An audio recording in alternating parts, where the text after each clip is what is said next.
ये कहानी है एक ऐसी जगह की जहां हम इंसानों को जाना सख्त मना है। एक सुनसान और रहस्यमय घाटी जिसने यूनाइटेड स्टेट्स ऑफ अमेरिका और रशिया के बीच एक प्राकृतिक सीमा बना दी है। इस गहरी और डरावनी खाई के दोनों तरफ एक एक टावर मौजूद है जहां दोनों देश की ओर से एक बहादुर सिपाही को तैनात किया जाता है।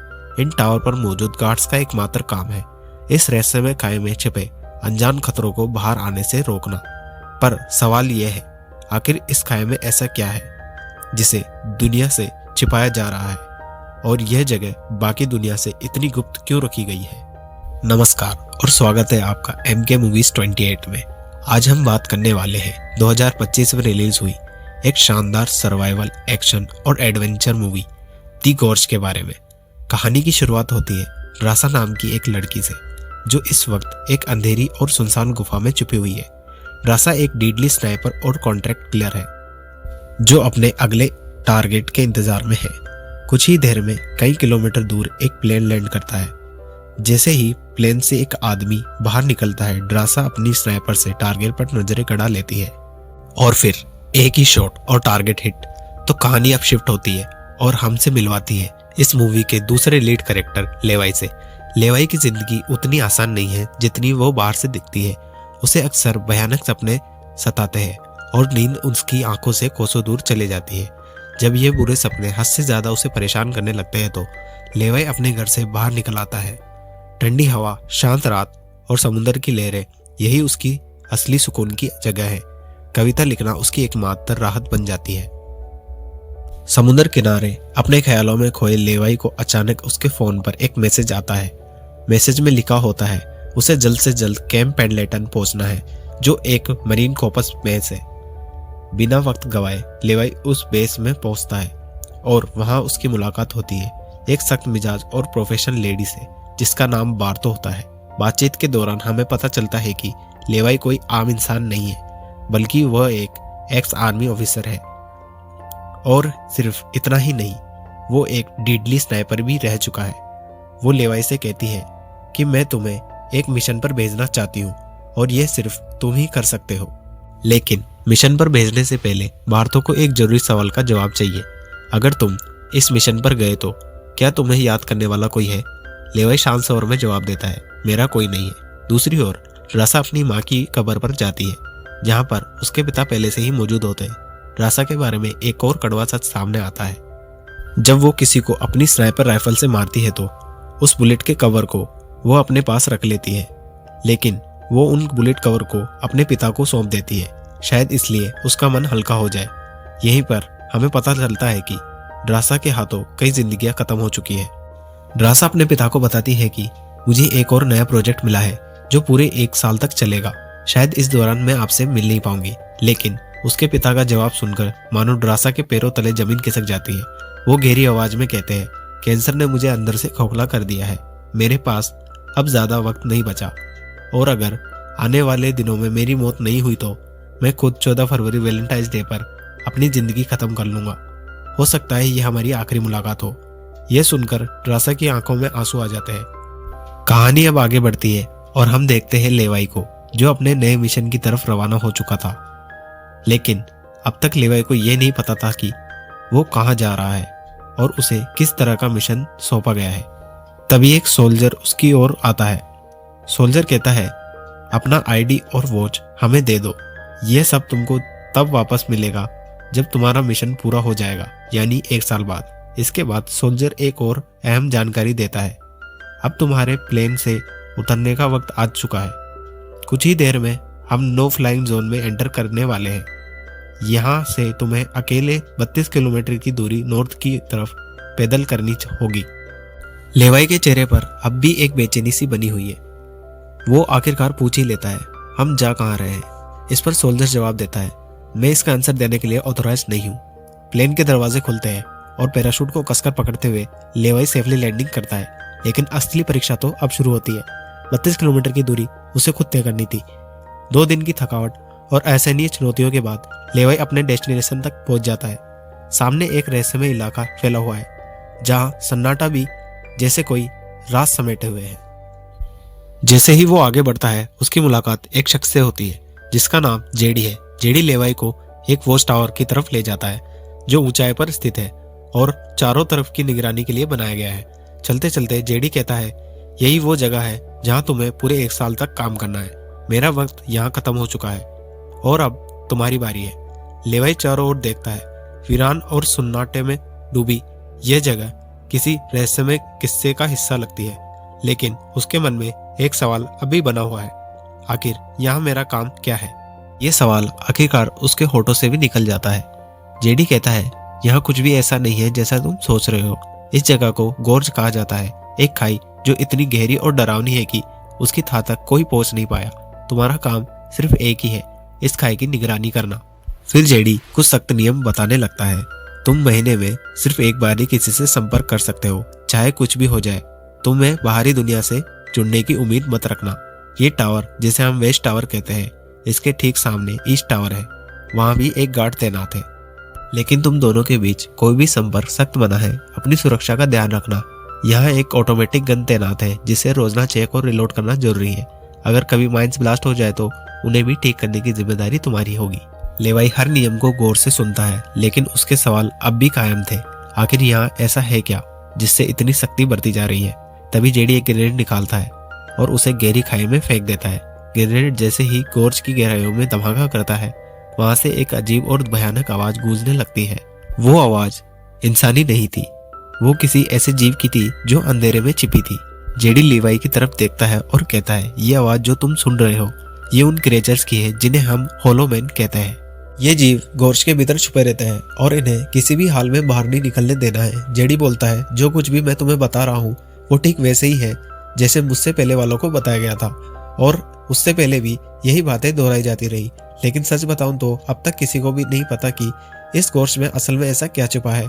जेडी उसे आगे कहता है, 1940 में 3 बटालियन को यहाँ भेजा गया था। आज तक उन 2400 आर्मी में से कोई भी जिंदा वापस नहीं लौटा है। जेडी अपने आखिरी शब्दों के साथ लेवाई को अलविदा कहता है।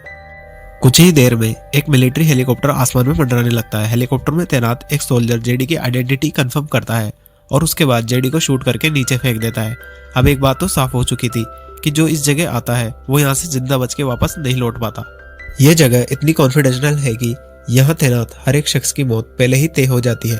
लेवाई अब जेडी द्वारा बताए गए काम को करने लगता है।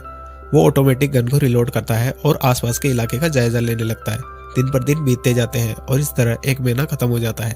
के बाद लेवाई हेडक्वार्टर से संपर्क करता है और अपना अपडेट देता है। उसकी आवाज में हल्की थकान झलक रही होती है, लेकिन वो अपने कर्तव्यों को पूरी जिम्मेदारी के साथ निभा रहा होता है। जब वो अलमारी से किताब निकालता है तो अचानक उसकी नज़र अलमारी के पीछे की तरफ पड़ती है।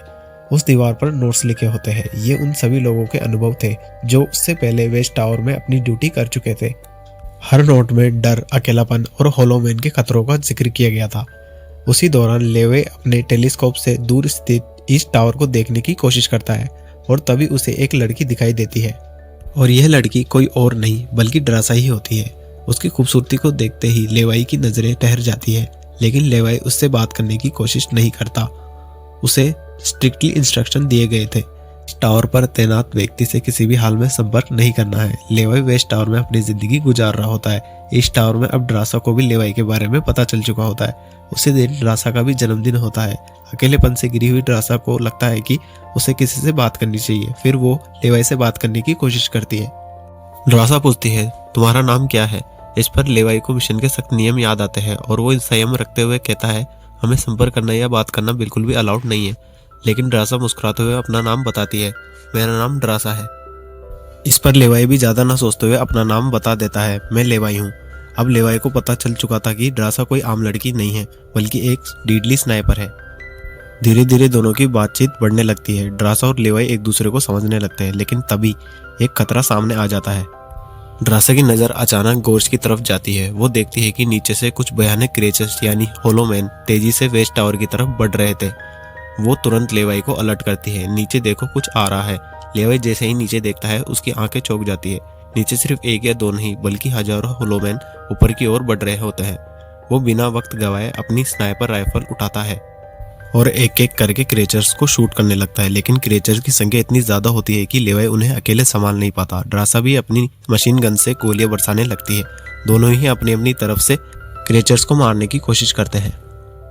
ड्रासा की तरफ भी एक जून चढ़ने की कोशिश करता है, लेकिन वो हिम्मत और होशियारी से काम लेते हुए उन्हें मार गिराती है। लेवाई और ड्रासा दोनों को एहसास हो जाता है कि इस खतरनाक जगह में जिंदा रहना है तो उन्हें मिलकर लड़ना होगा। अगले दिन सुबह सुबह जब लेवाई टावर के आसपास लगे माइंस को ठीक कर रहा होता है, तभी अचानक गोर्ज के अंदर से एक ड्रोन निकलता है।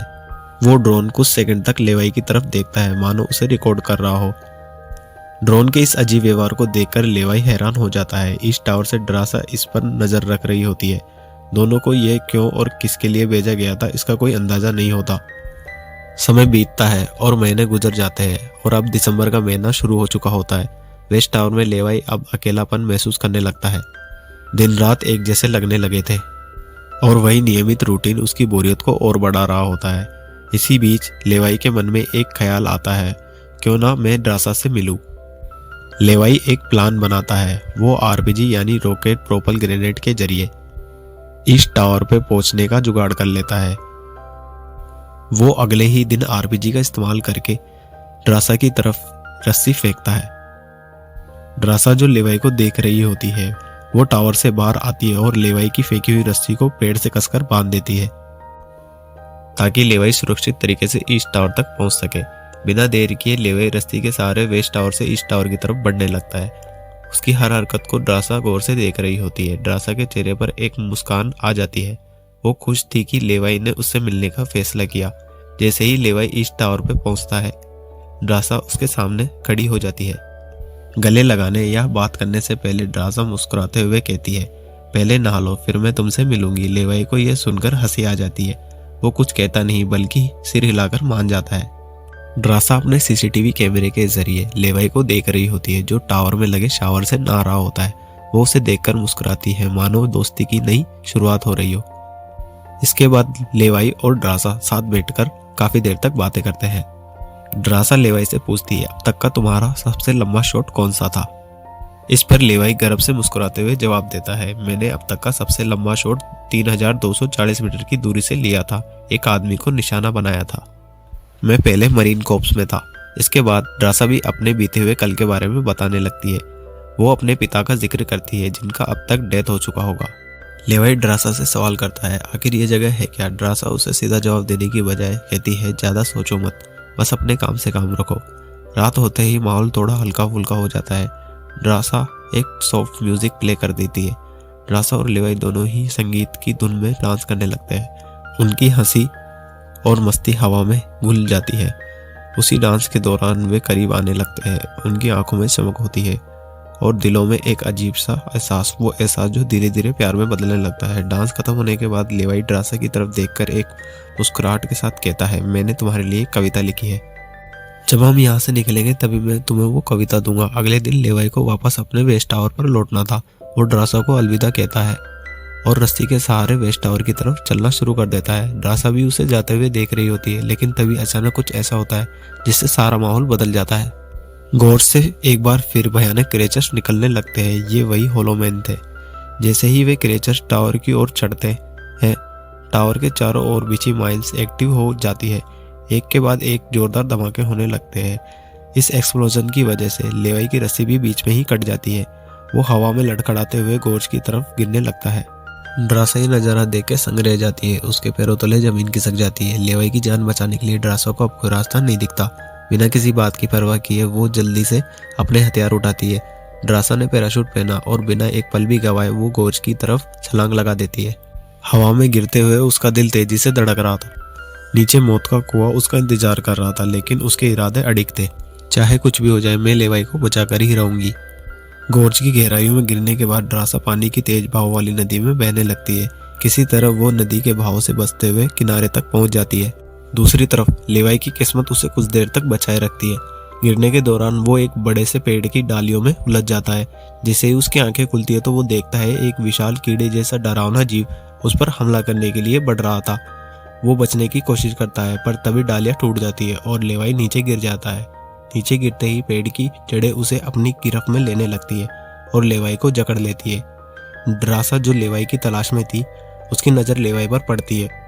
वो चाकू निकालती है और बिना किसी डर के उन जड़ों को काटने लगती है। इसके बाद लेवाई और ड्रासा चारों ओर देखने लगते हैं। हर तरफ सन्नाटा और डर का माहौल छाया रहता है।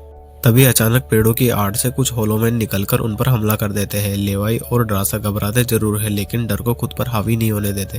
लेवाई अपनी गन संभालता है और पहली गोली सीधे एक होलोमैन के सिर पर दाग देता है। एक के बाद एक दोनों मिलकर उन दोनों होलोमैन को खत्म कर देते हैं। इसके बाद लेवाई की नजर पास पड़े एक होलोमैन की लाश पर जाती है। होलोमैन ने वही आर्मी वर्दी पहन रखी थी जो किसी जमाने में अमेरिकी सैनिकों की होती थी। उसके बेजान चेहरे और सड़ी गड़ी त्वचा को देखकर लेवाई के रोंगटे खड़े हो जाते हैं। तभी उसे जेडी की बातें याद आती है जब उसने बताया था कि 1940 में 2400 सैनिकों की एक पूरी बटालियन को गोर्ज में भेजा गया था और वो सैनिक कभी वापस नहीं लौटे थे और उनकी किस्मत का अब तक किसी को कुछ नहीं पता था। ड्रासा और लेवाई आगे बढ़ते हुए एक अजीब और भयानक जगह पर पहुंच जाते हैं। यहाँ का मंजर किसी बुरे सपने जैसा था। हर तरफ इंसानों के सड़े गले शरीर पड़े थे और सबसे भयानक बात तो ये थी कि उन शरीरों के अंदर से पेड़ पौधे उगाए थे। ऐसा लग रहा था जैसे कोई जानलेवा वायरस ने इस जगह को अपनी गिरफ्त में ले लिया हो। तभी अचानक पेड़ों के बीच से कुछ हलचल होती है। लेवाई और ड्रासा देखते हैं कि होलोमैन एक बार फिर उनका पीछा कर रहे हैं। डर और घबराहट में वे सामने नजर आ रही एक पुरानी टूटी फूटी चर्च की ओर बढ़ते हैं। चर्च के दरवाजों को धक्का देकर वे दोनों अंदर घुस जाते हैं और दरवाजा बंद कर लेते हैं। सामने का नजारा और भी भयानक निकलता है। हर तरफ इंसानों की लाशें पड़ी हुई थी। उनकी हालत देखकर ऐसा लग रहा था जैसे उन्होंने खुद ही अपनी जान ले ली हो ताकि उस वायरस से बच सके। अचानक एक विशालकाय मकड़ी ड्रासा के ऊपर कूद पड़ती है। ये कोई आम मकड़ी नहीं थी, मानो किसी न्यूट्रिशन का शिकार हो चुकी हो। जैसे ही वो मकड़ी उन पर हमला करती है, लेवाई और ड्रासा मिलकर उसे खत्म कर देते हैं। तभी वहां पर होलोमैन भी आ जाते हैं। लेवाई और ड्रासा बिना वक्त गवाए होलोमैन पर फायरिंग करने लगते हैं। एक एक करके वे गिरते जाते हैं लेकिन उनकी संख्या इतनी ज्यादा होती है कि उन दोनों को वहां से भागना पड़ता है। चर्च से बाहर निकलते ही लेवाई की नजर सामने पहाड़ पे बनी एक पुरानी सुरंग पर पड़ती है। दोनों सुरंग के अंदर जाकर छिप जाते हैं। जैसे लेवाई और ड्रासा सुरंग के अंदर कदम रखते हैं, वे चारों ओर बिखरी टूटी फूटी मशीनें और जंग लगे कंटेनर्स को देखते हैं। जगह जगह टूटे हुए कांच और पुराने लैब उपकरण पड़े होते हैं जिससे साफ पता चलता है कि कभी यहाँ एक बड़ी लेबोरेटरी हुआ करती थी। यहाँ लेवाई को एक पुराना डीवीडी नजर आती है। लेवाई डीवीडी को प्ले करता है और स्क्रीन पर एक लड़की नजर आती है। वो कांपती आवाज में कहती है, हम लोग यहाँ एक सीक्रेट केमिकल मिसाइल प्रोजेक्ट पर काम कर रहे थे। हमारे साथ सैकड़ों वैज्ञानिक थे, पर फिर एक दिन भूकंप आया और उस झटके से हमारी केमिकल मिसाइल लीक हो गई। जहरीला केमिकल हवा में घुलने लगा। कुछ ही घंटों में लोग इन्फेक्टेड होने लगे और मैं भी इन्फेक्टेड हूँ। हालांकि हमने मिलिट्री को सब कुछ बताया। हमने उनको कहा कि इस पूरे इलाके को नष्ट कर दो ताकि इन्फेक्शन फैले ना, लेकिन उन्होंने हमें अनसुना कर दिया। अब यह जगह शापित हो चुकी है। वीडियो को देखने के बाद लेवाई और ड्रासा को सब कुछ समझ में आ जाता है, इसलिए लेवाई का मन करता है कि वह इस सुरंग के बारे में और भी जाने। तभी लेवाई को वहाँ एक नए जमाने का कंप्यूटर मिलता है जो अपने आप में हैरान करने वाली बात थी। लेवाई उसे ऑन करता है और उसमें मौजूद जानकारी को देखकर वो एकदम संग रह जाता है।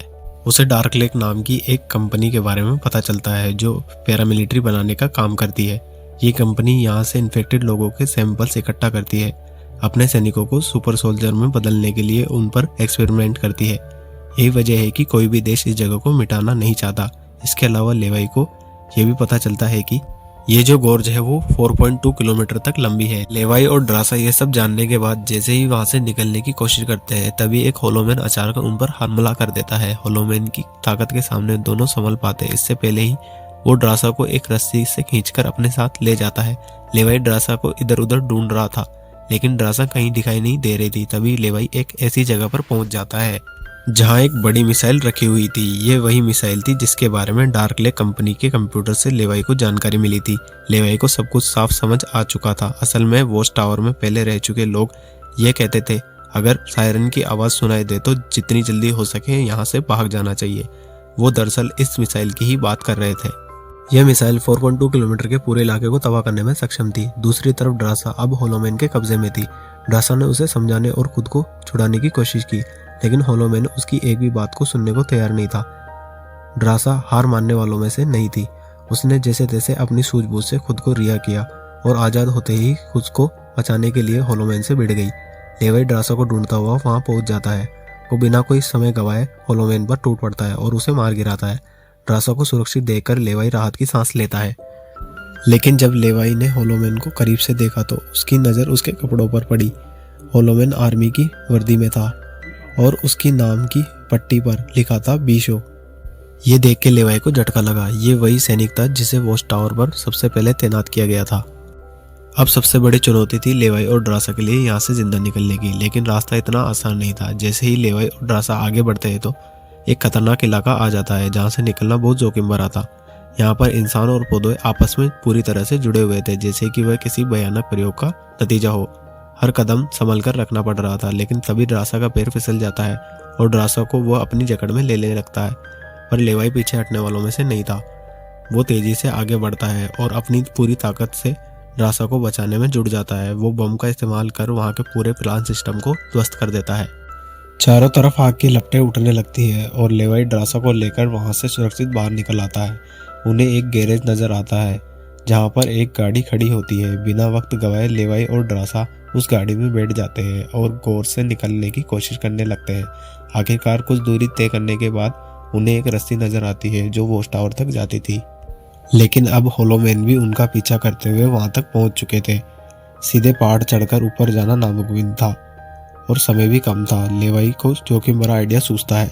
वो गाड़ी को ही स्पीड में चलाकर रस्सी की तरफ ले जाता है। होलोमैन लगातार उन पर हमला करने की कोशिश करते हैं, लेकिन लेवाई और ड्रासा बहादुरी से उनका सामना करते हैं। गोलियां चलती है और विस्फोट होते हैं। एक एक करके सभी होलोमैन को वे खत्म कर देते हैं। आखिरकार लेवाई और ड्रासा किसी तरह वॉच टावर पर पहुंचने में कामयाब हो जाते हैं। यहाँ तक पहुंचने के बाद लेवाई और ड्रासा ने एक बड़ा फैसला लिया। अब वो इस जगह की सुरक्षा नहीं करेंगे बल्कि यहाँ से दूर भाग जाएंगे। ड्रासा कहती है, मेरे पास फ्रांस में छुपने के लिए एक जगह है, हम वहाँ जाकर शादी करेंगे और अपनी जिंदगी की नई शुरुआत करेंगे। लेवाई भी उसके इस फैसले को सुनकर मान जाता है।